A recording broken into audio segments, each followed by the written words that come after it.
Bonjour à toutes et bonjour à tous, et nous revoici pour une nouvelle vidéo où on va voir une petite problématique des sites modulaires. Donc imaginons que j'ai développé une grosse plateforme. Je pense que pour les petits sites, ce que l'on va voir aujourd'hui ne va pas être le plus intéressant. Mais voilà, imaginons que j'ai développé une grande plateforme, par exemple un CMS ou un framework, etc., qui est modulaire. Donc modulaire, ça veut dire qu'on va pouvoir importer des modules, par exemple un module de blog ou un module d'article. Justement, j'ai développé ici deux modules d'exemple, évidemment, vous verrez qu'ils ne sont pas remplis. Et évidemment, va falloir imposer un certain formalisme à ces modules pour que tous marchent de la même façon. Donc, prenons par exemple ici le module blog. Donc, dans ma plateforme, j'ai décidé que chaque module devait avoir un nom qui est une constante. Donc ici, je vais mettre module name et ici le nom du module, donc en l'occurrence ici module blog. Et chaque module doit avoir une fonction qui s'appelle getInformation qui va me permettre de récupérer différentes informations, une description, etc. sur le module. Ensuite, il va y avoir les différentes classes que le module implémente. Donc en l'occurrence, il y en a deux. Donc il y a classe blog qui va gérer tout ce qui est relatif au blog. Et une classe comment qui va gérer tous les commentaires. Et notamment, on peut voir qu'il y a une méthode qui s'appelle getAll qui retourne ici un simple texte qui dit tous les commentaires du blog. Voilà, rien de particulier. Donc on peut voir ici un deuxième module qui s'appelle article, donc qui pareil garde le même formalisme, constante module name, ici c'est module article, getInfo un module d'article, une classe article et une classe comment avec getAll. Parce qu'effectivement les articles peuvent avoir également des commentaires. Et donc moi je suis ici sur ma page d'accueil et je souhaiterais faire le listing des différentes news que j'ai mis dans mon blog. Pas de problème, je vais faire un include de mon module blog.php et ensuite je vais faire hop new blog, etc. Donc moi je vais juste récupérer, on va dire, les commentaires, un module blog, new comment, et ici je vais faire un echo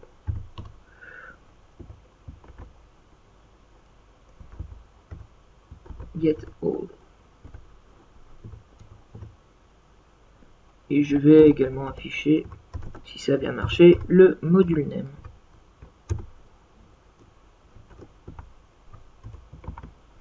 Hop. Regardons. On peut voir qu'il a bien récupéré le nom du module name, et qu'il a bien appelé la fonction getAll de comment. Bon, jusque là pas de problème. Je pense que je ne vous apprends strictement rien. Mais voilà, nous avons un petit problème, c'est que sur cette page, je souhaite effectivement récupérer les différentes informations de mon blog, mais également j'aimerais récupérer les articles. J'ai qu'à refaire la même chose, après tout. Il n'y a pas à tortiller, quoi. Sauf ici, c'est plus article, c'est plus blog, je veux dire, mais c'est article. Et oula, qu'est-ce qui se passe? Fatale erreur, cannot declare getInfo. Ah merde. Ouais, mince. Eh ben... Ah, je suis embêté. Pourquoi suis-je embêté? C'est très simple, en effet. J'ai bien imposé mon formalisme.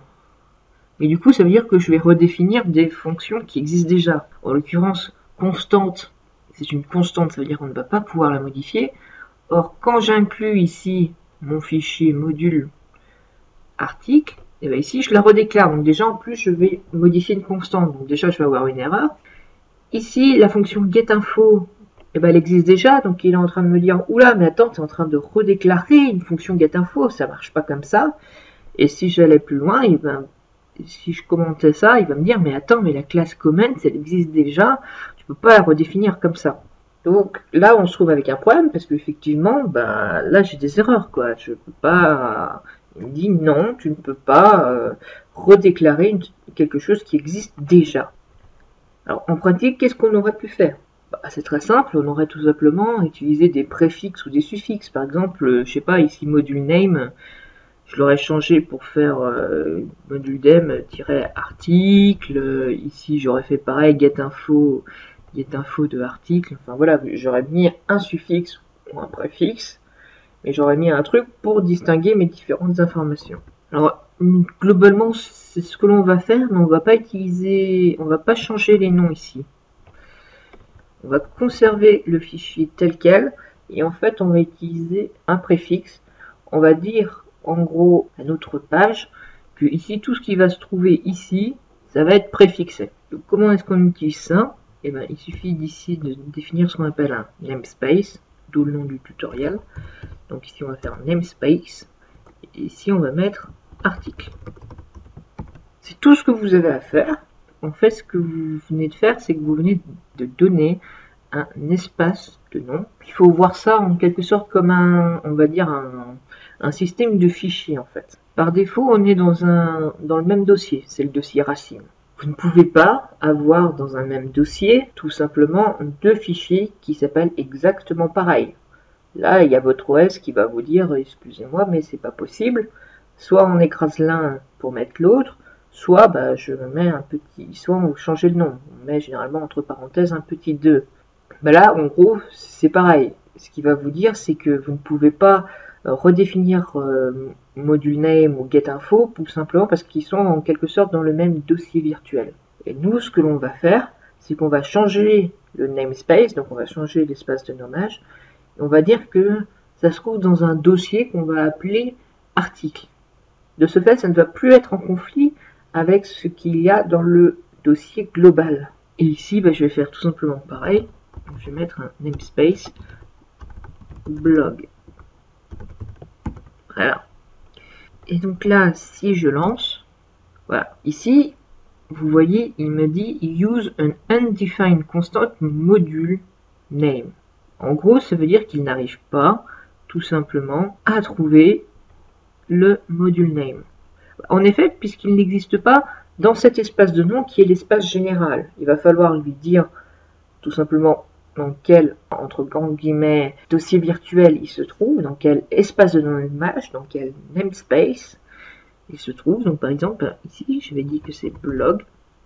Et comment est-ce qu'on sépare l'espace de nommage de la donnée que je souhaite récupérer? En mettant tout simplement un backslash. Donc vous voyez qu'on retrouve un peu ce que je disais, c'est-à-dire une hiérarchie par dossier. C'est-à-dire que ici, j'ai mon dossier blog, et ici, j'ai ce que je souhaite récupérer, donc en l'occurrence la constante module name. Ici, je vais faire pareil, je vais dire blog. Et ici, cette fois, je vais mettre article. Et ainsi, c'est un moyen, comme on a pu voir, très simple de préfixer ces différentes fonctions, etc. sans avoir eu à changer ici, à mettre dans chaque fonction, parce que là c'est bien, j'en ai que deux, mais enfin deux classes, une fonction et une constante. Mais si j'ai des trucs qui fait 300 lignes, merci, mais moi je vais pas m'amuser à changer toutes les fonctions un à un. Ici j'ai juste eu à mettre namespace en haut. Il est très important qu'il soit en haut par contre. En fait, ça doit être la première instruction que vous donnez. Il n'y a que la fonction define qui peut être avant, en fait. Et ici, en fait, ça prend tout simplement l'entièreté du dossier. Ça dit, tout ce qui se passe après, c'est dans le namespace. Donc là, c'est mignon, j'ai fait mes modifications. Est-ce que ça marche? On peut voir que effectivement, ça vient récupérer le module name pour le blog, la fonction getInfo pour le blog. Et ça n'est pas rentré en conflit avec l'article qui, du coup, même si on utilise le même nom de constante, en réalité, comme ils ne sont pas dans le même espace de nommage, il n'y a pas de conflit. Donc là, en fait, j'ai mis blog, mais en fait, il faut savoir que je peux créer n'importe quelle hiérarchie comme je souhaite. Imaginons, j'ai envie de mettre, par exemple, un namespace qui s'appelle module / blog. Et ici, en fait, l'espace de nommage, ça sera tout d'abord imaginé dans un dossier module, contiendra mes différents modules, et un autre dossier qui s'appellera blog, tout simplement. Je peux faire pareil ici, module, article. Et ici, pareil, je vais devoir modifier pour mettre ici, hop, module / blog, et ainsi de suite sur ensemble de mes données. Mais voilà, l'ensemble, ce que je voulais vous montrer, c'est que je peux mettre, je ne suis pas limité à un seul niveau. Si je le souhaite, je peux mettre au moins 5 dossiers, on va dire, imbriqués, 5 namespaces imbriqués des uns à la suite des autres. Dans votre système, vous pouvez avoir autant de sous-dossiers que vous voulez. Et bien ici, vous pouvez avoir autant de sous-domaines que vous voulez, vous découpez comme vous voulez. Le problème, c'est que évidemment, plus vous en mettez, plus ici, ça devient long à écrire. Heureusement, les créateurs PHP ont trouvé un moyen plus simple. Ici, on va dire quel nom de domaine, quel espace de nom on va vouloir utiliser. Donc ici, par exemple, je vais mettre un use. Et ici, je vais dire que je souhaite utiliser l'espace de nom module blog. Hop. Et ici, je vais avoir la possibilité de mettre un alias. Donc, je vais faire as. Et ici, je vais mettre par exemple un alias que je vais appeler B. Parce que B, c'est bien.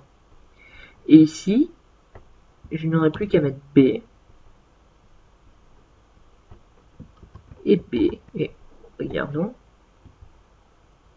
Et on peut voir que ça marche. Évidemment, je peux faire de même avec article. Si je fais use module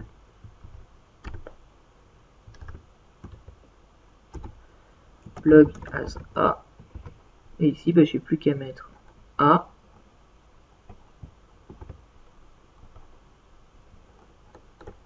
Et ça marchera. Donc, vous voyez quand même que ça permet très simplement d'éviter les conflits entre différentes fonctions et tout simplement en les mettant dans des, en quelque sorte, dossiers virtuels. Il faut savoir qu'effectivement, il y a un dossier racine. Vous pouvez même redéfinir des fonctions PHP. Puisqu'elles ne sont pas dans le même espace de nom, ça ne pose pas de problème. Je vais prendre un exemple classique qui est utilisé. Je vais faire un str to lower, ou un string. Et ici, je vais faire un return str to upper. Donc là, en gros, quand j'applique la fonction pour rendre en minuscule, en réalité, ici, je retourne la fonction qui met tout en majuscule. Et si ici, je fais un echo str to lower, n'importe quoi avec des majuscules, etc. Ici, vous pouvez bien voir que tout a été mis en majuscule. Alors, vous allez me dire, mais Yann, attends, je comprends pas, ici, tu n'as pas mis module blog. Effectivement, puisque j'ai dit ici, dans ce fichier, que j'utilisais le namespace module blog. Donc ici, j'ai pas à le redéfinir. Contrairement à ici, où en fait, c'est pas parce que je l'ai inclus que le namespace est importé, en fait. La seule chose que je définis ici, c'est que ça vaut pour ce fichier-là. Là, nous utilisons un namespace module / blog. Mais ici, nous sommes dans un autre namespace. On est sur le namespace global. Ici, je peux remettre un autre namespace. Je rappelle qu'il doit être avant les autres méthodes. Et puis ici, je sais pas, je peux l'appeler module / article. Et ici, normalement, je n'aurai même plus à utiliser ça.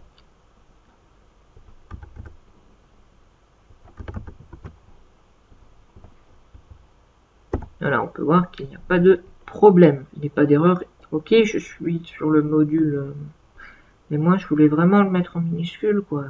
Il n'y a pas de problème, vous n'avez qu'à appeler la méthode qui se trouve à la racine, dans l'espace de nom racine. Et comment ça marche?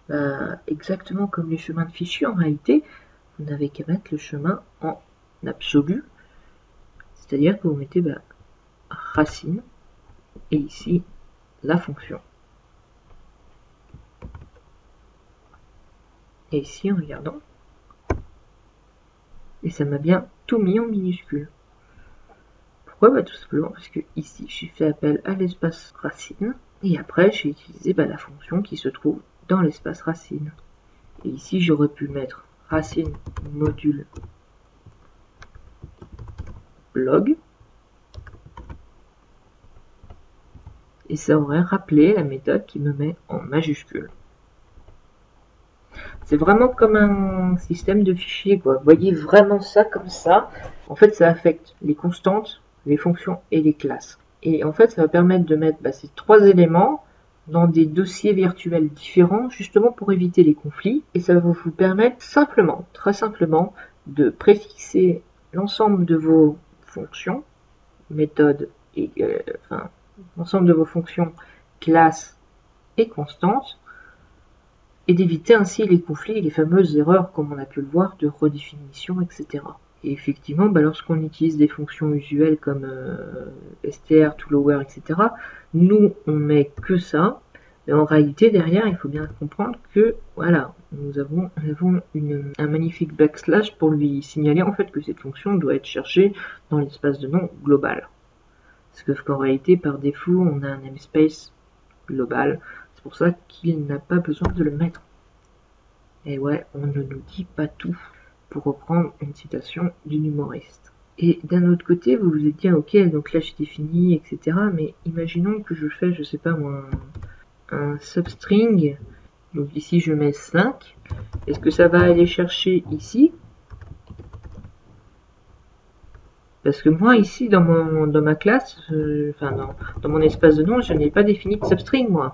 Eh bien oui, effectivement, dans un premier temps, ça va aller chercher dans votre namespace.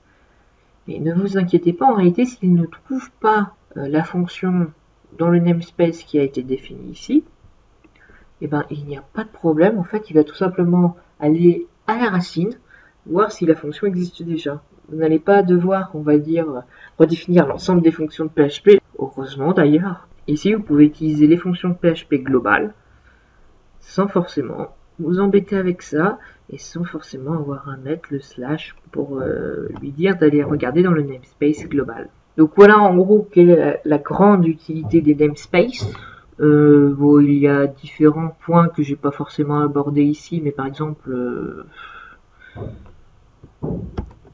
ici vous pouvez le mettre dans un seul et même dossier, même si il est évidemment déconseillé en réalité. Il est déconseillé d'utiliser 2 namespaces sur un même dossier. En réalité, ça marchera. Voilà.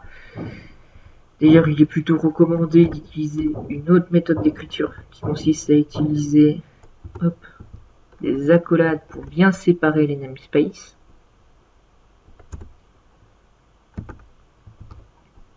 Bon, enfin ça, voilà, j'ai envie de dire, c'est un petit point qui est pas, c'est pas le plus... Le mieux, de toute façon, normalement, c'est quand vous faites des modules, ça se trouve dans des fichiers à part, mais voilà, sachez que vous pouvez faire comme ça. Globalement, sur une espèce, il y a aussi de l'instance, enfin de l'apportation de classe, mais ça, je ne vois pas l'utilité de vous en parler, parce que après tout, ça a pas, enfin, le but d'un namespace, ça n'a pas été inventé pour ça. Je voulais surtout vous présenter, voilà, à quoi sert un namespace, éviter les conflits, vous permettre ainsi d'avoir à préfixer toutes vos classes, fonctions et constantes sans avoir à vous prendre la tête. Et c'est donc ce qui est énormément utilisé dans les systèmes modulaires. Donc voilà, je me suis dit qu'il était intéressant de vous le montrer aujourd'hui. Donc sur ce, moi je vous souhaite bonne journée et une bonne continuation. J'espère que cette vidéo vous a plu et à une prochaine fois pour une prochaine vidéo. Allez, salut!